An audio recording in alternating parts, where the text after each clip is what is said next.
leen fàtte abonné ci seen Mak TV te activer cloche de notification boobee ngeen seen ci seen écran. Amis internautes Mak TV Sénégal, bonjour et bienvenue dans les brèves d'information que nous allons démarrer par la grève du syndicat des travailleurs de la justice qui pourrait définitivement prendre fin dès aujourd'hui. Après 71 jours de grève ponctués par des rudes batailles médiatiques et marquées par des dysfonctionnements dans le secteur, ce 1er septembre marquera peut-être la fin des hostilités et un renouveau dans les relations jusqu'ici très tendues entre les travailleurs de la justice et leur ministère de tutelle. Et selon Le Soleil, les protagonistes ont fini par trouver un point d'accord. Leurs échanges formels et informels durant les derniers jours auraient été très déterminants. Le Sud-Just, pour rappel, tiendra ce mardi 1er septembre une conférence de presse et dans les 48 heures à venir, un organe chargé de concrétiser tous les points d'accord devrait être mis en place par le garde des Sceaux, le ministre de la Justice, Maître Malick Sall. Un diplomate sénégalais accusé de viol sur une handicapée mentale en Gambie, une affaire qui fait un grand bruit dans le pays voisin. Âgé de 41 ans, il a été arrêté en Gambie pour avoir violé une handicapée mentale de 17 ans, reporte un média gambien. Le mis en cause habite avec sa victime dans la région du Grand Banjul. Détenu au poste de police de Kairaba, il a été libéré depuis jeudi conformément à la Convention de Vienne sur les relations diplomatiques.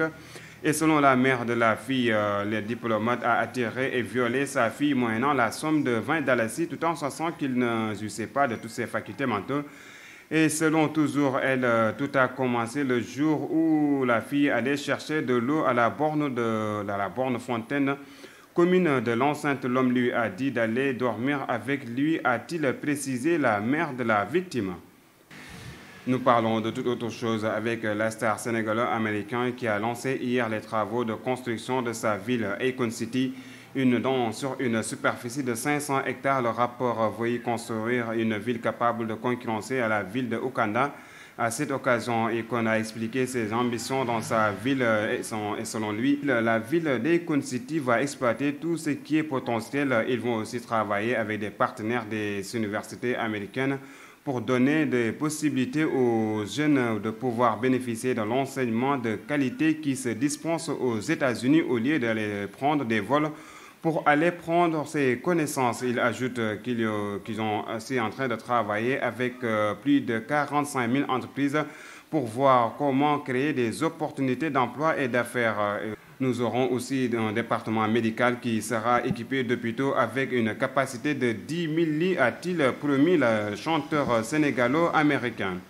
Et nous allons terminer par la situation du Covid-19 de ce mardi 1er septembre ici au Sénégal. Sur 944 tests réalisés, 44 sont revenus positifs au coronavirus, soit un taux de positivité de 4,66%. Il s'agit de 25 cas contacts suivis, un cas importé à AIBD et 18 issus de la transmission communautaire. Cependant, 45 patients ont été testés négatifs et déclarés guéris. 31 cas graves sont pris en charge actuellement dans les services de réanimation. La bonne nouvelle en est qu'aucun décès a été enregistré dans la journée d'hier. À ce jour, donc, le Sénégal compte 13 655 cas positifs, dont 909 484 guéris, 284 décès et 3 886 encore sous traitement. Et c'est ce qui met fin à cette édition présentée avec un immense plaisir. Merci de nous avoir suivis et surtout restez connectés sur Mak TV Sénégal. bu leen fàtte abonné ci seen Mak TV te activer cloche de notification boobee ngeen seen ci seen écran.